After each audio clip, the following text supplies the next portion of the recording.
Rain hammered violently against the windshield as Ayo Kareem sped through the dark streets of Port Haruna, hands gripping the steering wheel, breath shaking, heart pounding like a trapped drum.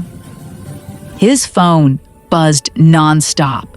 Messages from the nanny, from the hospital, from people he barely remembered right now.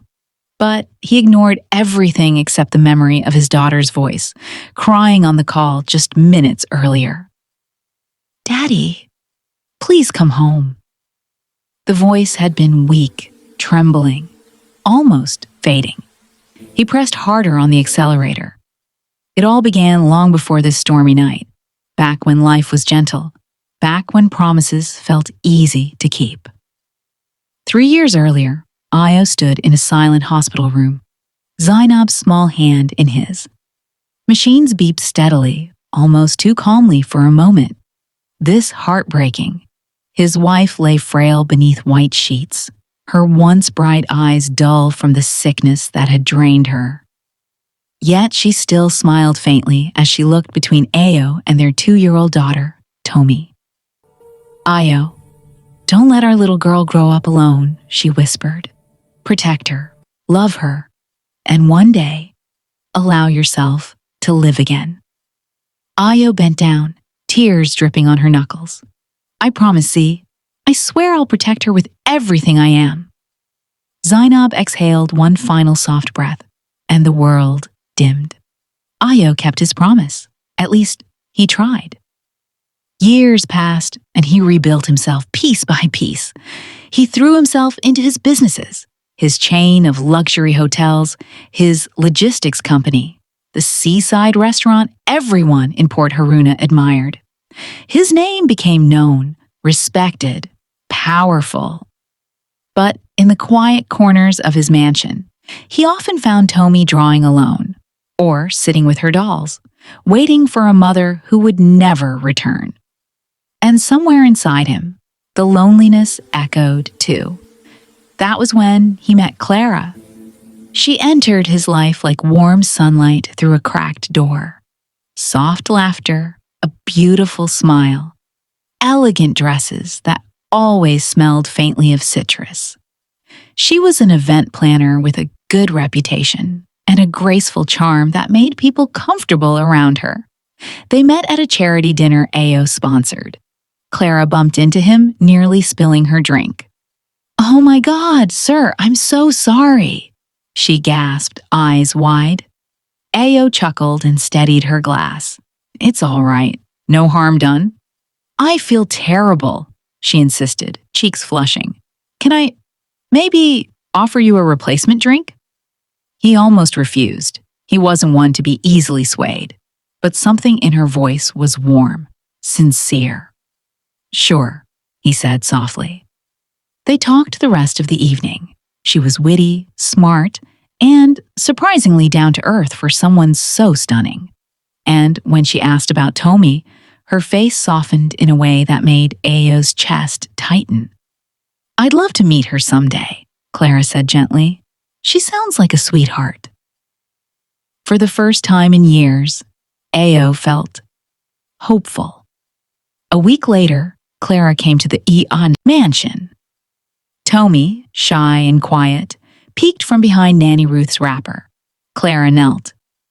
"Hi, pretty girl. I brought you something." She held out a small pink hair clip with a butterfly charm. Tomi blinked, then reached out carefully.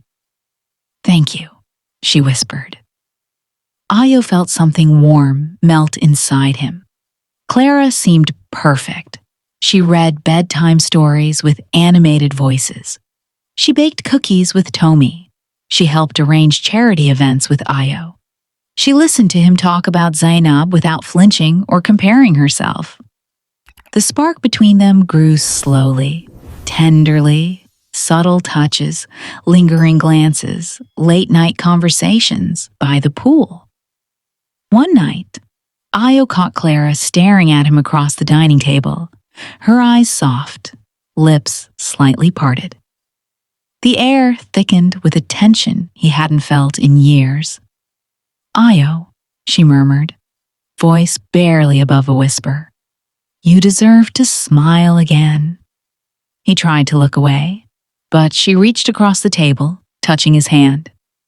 Electricity shot up his arm. "I'm afraid of getting hurt again," he breathed. "I'm afraid of losing something good," she replied. It was the first time he kissed her, the first time he allowed his heart to open again. Within 6 months, they were married. The wedding was elegant, white roses, soft music, laughter echoing through the garden. Tommy wore a tiny cream dress and held Clara's hand shyly. Ayo felt complete. Finally. But the happiness didn't last. The shift was subtle at first, like a door slowly closing. Whenever Ayo left for meetings, Clara's smile hardened. Her tone with Tommy changed. The softness evaporated. "Stand properly! Don't slouch," she snapped one morning. Tommy blinked rapidly. "Sorry." "Don't stutter when I'm talking to you." When Ayo returned home, Clara greeted him sweetly, slipping her arms around him, pressing gentle kisses on his cheek. Tommy stayed quiet, too quiet, but Ayo assumed she was adjusting to the changes. Then came the chores. Clara began making Tommy scrub small corners of the house. "It teaches responsibility," she explained innocently whenever Ayo questioned her. But Tommy's tiny fingers grew rougher. She seemed tired, less playful, afraid. Things escalated further the day Ayo traveled for a conference in South Africa. Clara walked into Tommy's room, lips curled in irritation. "You think you're special because your father spoils you?" she hissed. "Get up, clean the entire hallway." Tommy's head lowered. "But I'm tired." Clara slapped her so hard Tommy fell to the floor. "You don't speak back to me. Ever." For the next 2 days, Clara starved her, forced her to kneel on tiles, locked her in the storage room when she cried. At school, Tommy fainted. Clara rushed in, pretending to panic. "Oh my goodness, my baby! I told her to eat breakfast. She refused. She must be stressed from schoolwork."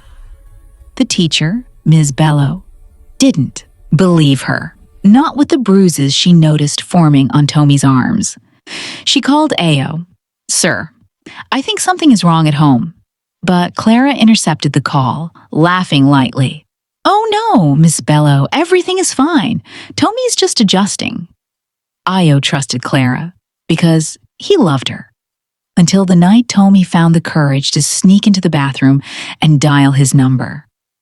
"Daddy," she whispered, "please come home. Please." Her voice cracked. Then the line went dead, which led to the storm. Ayo burst into the mansion, rain soaking his shirt, shoes splashing against the marble tiles. The house was too quiet, unnaturally quiet. He heard a sound, a soft, tired scrubbing. He followed it. There, in the hallway, his daughter knelt on the floor, scrubbing with trembling hands. Her clothes were wet, her fingers were raw, her eyes were swollen. "Tommy," his voice broke. She froze, then flinched, and that single flinch shattered everything he thought he knew. Marcus didn't even bother picking up the scattered documents. His arms locked around her waist, steadying her, as if the world had suddenly become unstable for both of them. For a moment, neither of them moved. Neither of them breathed. It was just the two of them suspended in a strange, intoxicating closeness. Her palms rested against his chest, and he wasn't sure whether she was trying to push him away or hold herself steady. I'm sorry," Lena whispered, though her voice trembled with something far stronger than embarrassment. "It's fine," Marcus said quietly, even though his pulse had gone completely wild. "You should watch where you're going. These hallways are a battlefield."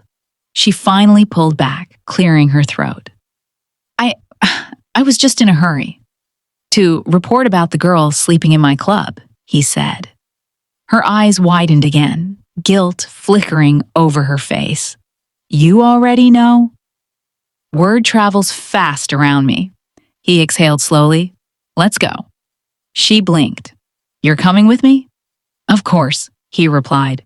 It's my club. Sarah coughed lightly from behind them. Should I follow, sir? No, Marcus said, his jaw flexing. Just handle things here. But Sarah's eyes darted between the two of them with a knowing glimmer that made Lena's cheeks burn. Marcus turned and walked toward the staff room, and Lena hurried to match his pace. But he wasn't walking fast. On some level, it felt like he was waiting for her. Inside the quiet staff room, Lena pointed toward the couch where the frail girl lay curled up.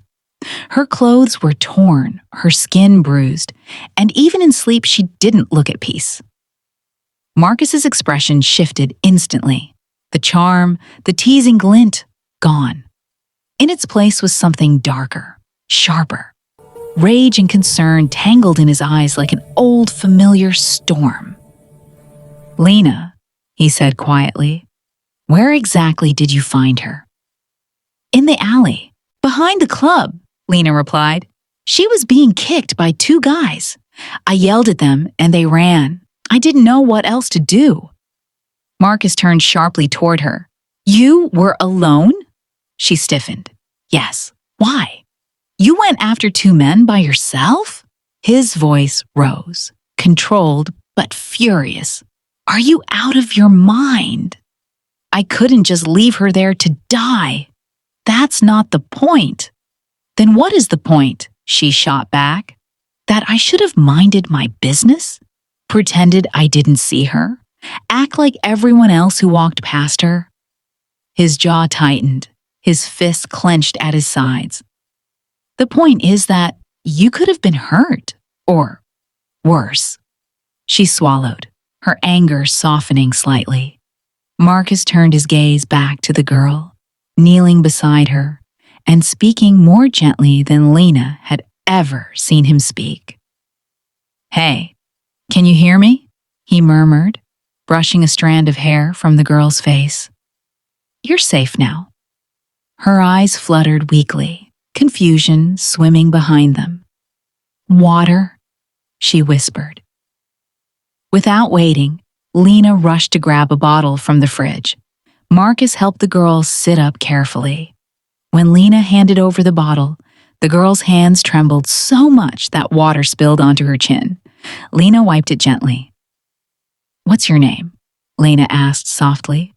Arya, she whispered. Marcus froze. Lena noticed immediately. What is it? Do you know her? His eyes hardened. Her brother owes a lot of money to the wrong people.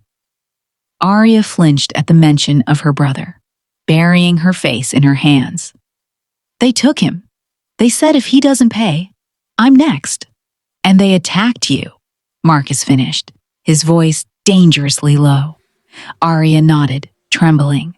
Lena's heart twisted painfully. We need to call the police. No. Marcus stood abruptly. No? Lena echoed, shocked. Marcus, this is serious. The police can't help with this kind of debt, he interrupted. Not in this city. Not with the men handling this. Lena stepped forward. Then, what are we supposed to do? Marcus stared at her, his expression unreadable. Leave it to me. Just like that? She challenged. You're going to magically make this go away? His jaw flexed. If I have to. Lena shook her head. You're talking like you're one of them. For a heartbeat, he didn't answer. And that silence said far more than words. Lena's breath caught. Marcus, what exactly do you do? He looked away. You don't want to know. I do, she insisted. No, Lena, he said softly, almost pleading. You really don't. Before she could push further, Arya whimpered in pain, and Lena quickly turned her attention back to her. Marcus exhaled, steadying himself. We'll take her upstairs. She can rest in one of the private rooms. You have bedrooms here? Lena asked. Marcus bit back a smirk. Not what you're thinking. It's for staff who work late. But we're not allowed upstairs, she reminded him. You're not, he agreed. But tonight, you're coming with me. Something inside her chest fluttered. She hated it. She loved it. She hated that she loved it. He carried Arya effortlessly, and Lena followed closely behind as he led them through a private elevator. It opened into a floor far quieter, far more luxurious than any place she had imagined existed in the club. Dim amber lighting, thick carpets, velvet walls. Everything whispered wealth and secrets. Marcus laid Arya gently on a bed. She'll be safe here, he said. Lena hovered near the doorway, feeling herself pulled deeper into a world she didn't fully understand. You should go home, he said, without turning. I'm not leaving her, Lena replied instantly. Marcus finally looked at her, and what she saw in his eyes made her breath catch. He wasn't angry anymore. He wasn't frustrated. He was scared, not for Arya, for her. Lena, please, he said quietly. You've already done enough. Doing the right thing isn't a burden, she whispered. It becomes one when you're the one getting hurt because of it. Their eyes locked. His walls were cracking, revealing something raw beneath, something that wanted her close, something that wanted her far away. Before either of them could speak again, Arya stirred, crying out in pain. Lena rushed to her side, holding her hand. Marcus stood behind them, his expression torn. Lena glanced up. Please let me stay, she whispered. He closed his eyes for a moment, defeated. Fine, but you stay in this room. No wandering, no stepping outside this door. Do you understand? Lena nodded. He stared at her for a long, heavy second. Then he spoke softly. Lock the door when I leave. Will you be back? She asked before she could stop herself. His gaze dipped to her lips, then back to her eyes. Slow, deliberate, dangerous. Yes, he murmured. I'll come back. A spark, sharp, electric, flickered between them. Then he turned and walked out. As the door clicked shut, Lena's heart hammered so violently she had to grip the edge of the bed to steady herself. She wasn't sure if she was safe. She wasn't sure if she was in danger. But one thing she knew for certain. She wasn't going anywhere. Lena stayed beside Arya for almost an hour, gently wiping her forehead and helping her sip water whenever she stirred. The room was quiet, too quiet. Every distant sound, from footsteps in the hallway to the faint hum of the club below, felt amplified inside her chest. But the thing echoing loudest was Marcus's voice. Lock the door when I leave. I'll come back. She still felt the gravity of the way he had looked at her before he left. It lingered on her skin like heat. Arya shifted again, groaning softly. Lena squeezed her hand. You're safe now, she whispered. Just rest. Lena? Arya's eyes cracked open. Where am I? In a room upstairs in the club, she explained gently. Marcus is handling everything. Fear shot through Arya's expression. He shouldn't. Those people, they'll come for anyone who helps us. Lena forced a reassuring smile, though her stomach twisted. Marcus seems to know what he's doing. He won't be enough, Arya whispered, trembling. They're dangerous. Before Lena could respond, the door suddenly unlocked from the outside. She stood up at once, heart jumping. But when Marcus stepped in, her breath released. He looked different now. No suit jacket, sleeves rolled up, sweat on his temples. Not from heat, but from tension. He looked like he'd been fighting invisible fires, and he looked straight at Lena first, not Arya. How is she? He asked, voice low. Still weak, Lena replied. Still scared. He nodded once, jaw tense. She has every right to be. Arya whimpered his name. Marcus. They'll kill my brother. His expression darkened. I know. And they'll come here, she whispered shakily. They know where he worked. They know I come here sometimes. Lena froze. Wait, do you mean they might actually? Marcus cut in sharply. Not tonight. Not here. Not while I'm breathing. The certainty in his voice made something deep inside Lena shiver. But she stepped closer anyway. What exactly are we up against? Marcus ran a hand through his hair. A crew that calls themselves the Crimsons. They don't do small threats. They go straight for blood. Lena felt the air thicken. Marcus. We should call the police. The police won't stop them, he said, quietly, and they're already paid to look the other way. Arya nodded through tears. They own everyone. Lena's heart ached for the girl. Then what do we do? Marcus looked at her, and there was something new in his eyes, something he rarely showed anyone. Trust. We protect her, he said. We? Lena asked, blinking. He stepped closer, so close she could feel the warmth of his exhausted breath. You found her. You helped her. Whether you meant to or not, you're involved now. Her chest tightened. So, I'm in danger. For now, he whispered. Yes. The way he said it made her stomach drop. Not because of fear, but because he sounded like someone trying to protect something precious. Arya whimpered again, and Lena went back to her side. Marcus watched her, his eyes softening. You shouldn't have gotten mixed up in this, he murmured. Lena didn't look back. I wasn't going to leave her there. And that's the problem, he whispered under his breath, almost too softly for her to hear. You're too good for this world.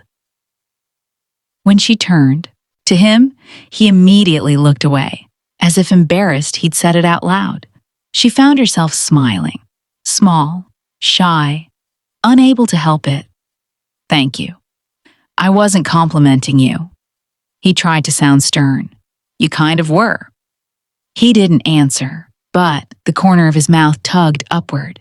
A knock suddenly hit the door, sharp, urgent. Marcus's entire body tensed. Stay behind me. Lena froze. Arya whimpered. The knock came again.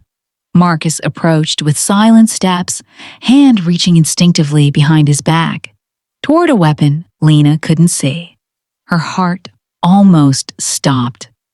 But when he opened the door, it was only Caleb, his lieutenant, breathing heavily. We have a problem, Caleb said. Marcus stepped into the hallway. The door remained half open. Lena couldn't stop herself. She stepped quietly toward the gap, listening. What happened? Marcus asked. They're here, Caleb said. 3 of them, in the main hall. They're asking questions. Arya gasped. Lena covered her mouth. Marcus's voice was ice. Are they armed? One of them is, Caleb whispered. The other 2, hard to tell. Marcus cursed under his breath. Keep them contained. Don't confront them. I'll be down in a minute. Got it. When Marcus walked back into the room, Lena stared at him in horror. They're here? Yes, he said calmly, though adrenaline crackled beneath his voice. But they won't find you. You 2 don't leave this room. Understand?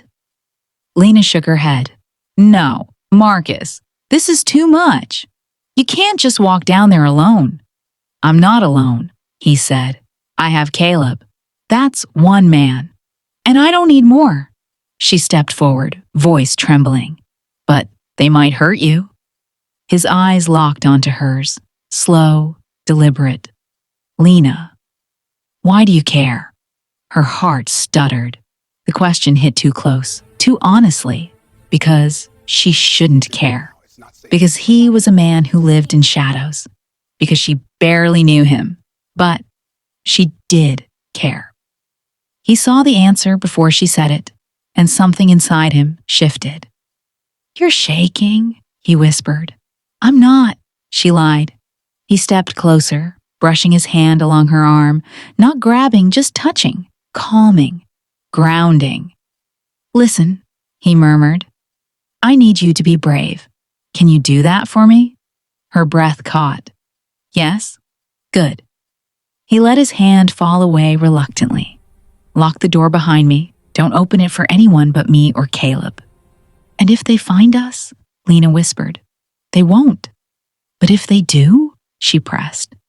Marcus's expression darkened. "They won't walk out alive." The promise in his voice terrified her and comforted her. He turned toward the door. "Marcus?" she called softly. He paused. "Come back," she whispered. "Please." He didn't turn around, but she saw his shoulders tense, saw the breath he held. Then he said the quietest thing she'd heard from him yet. "I promised you I would." And then he was gone. The moment the latch clicked, Lena locked the door, her hands trembling.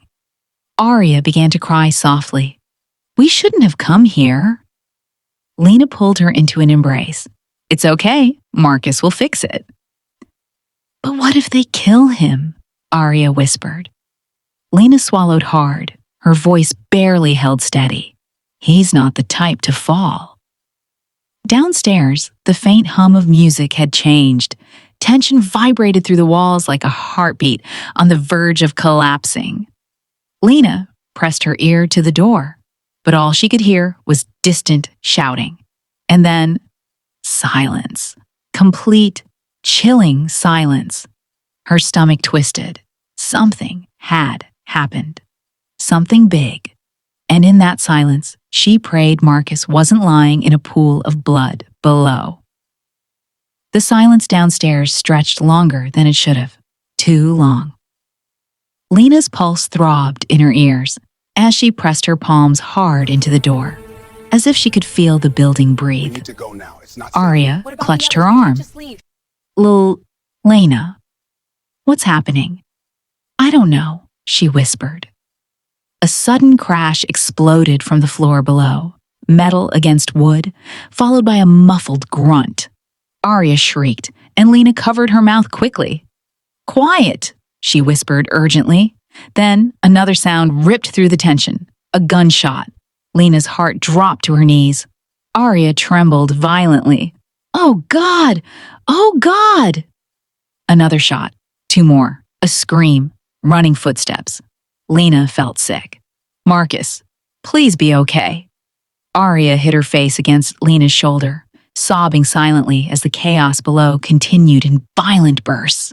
Then just as suddenly, everything went still.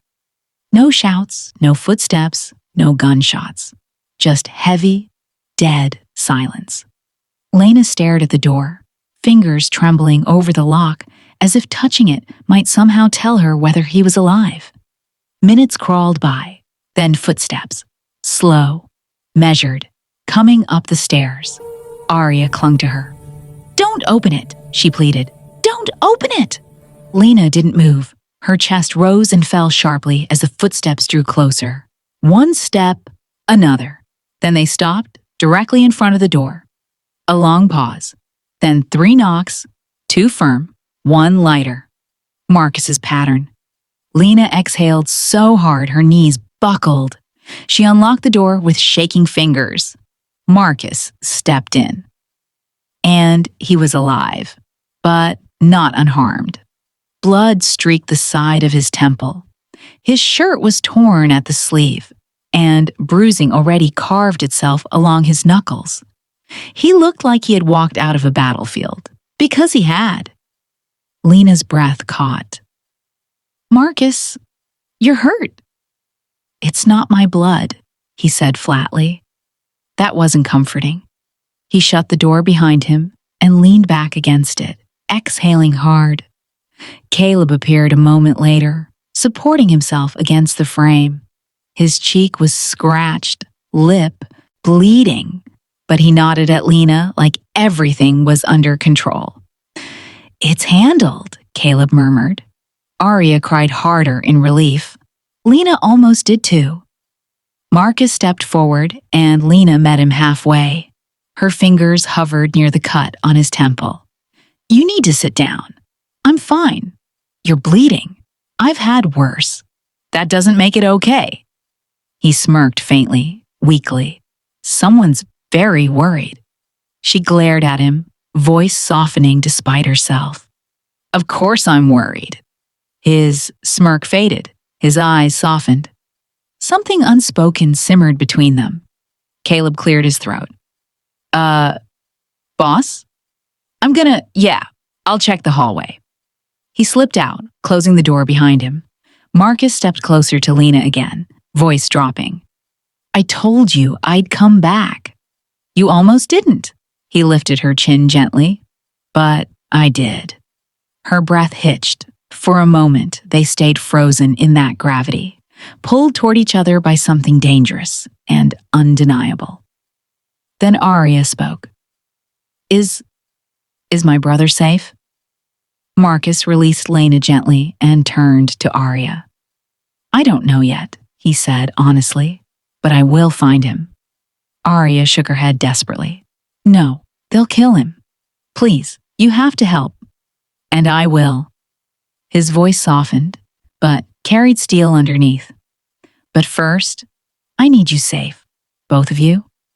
He walked to the desk drawer, pulled out 2 burner phones, and set them down. "Lena," he said, "you're going to take Arya to one of my safe apartments. Caleb will escort you." Lena blinked. "You're not coming with us?" "No," he said. "I'm going after her brother." Arya's eyes widened. "Alone?" Caleb re-entered quietly. "Boss, you sure about this?" Marcus didn't look away from Lena.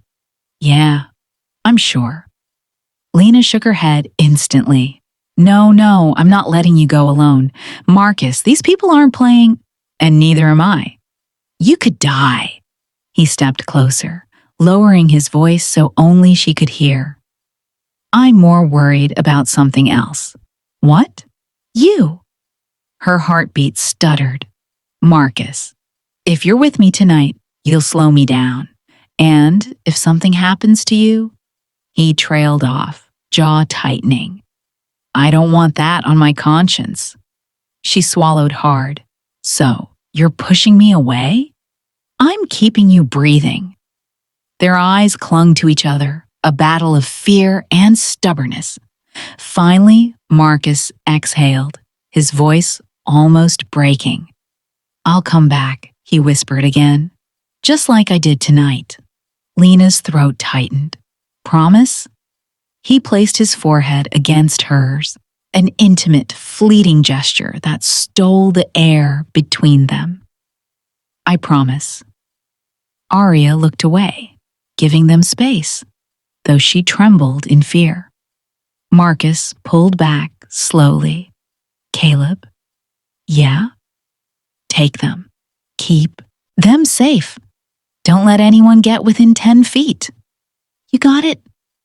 Marcus walked toward the door. Lena grabbed his wrist. He paused.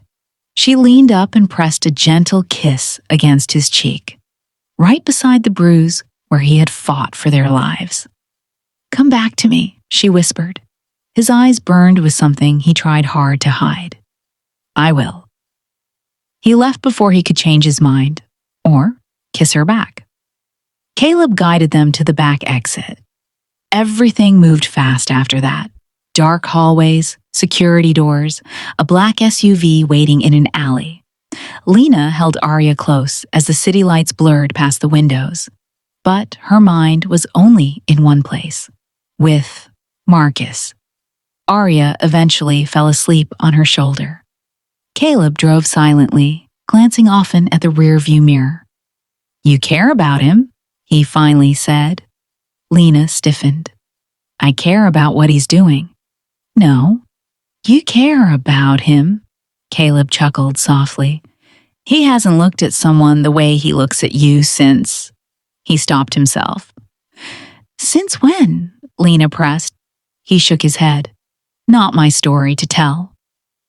Silence settled again until they reached the safe house. Caleb led them inside, secured every lock, and checked the windows. You'll be safe here.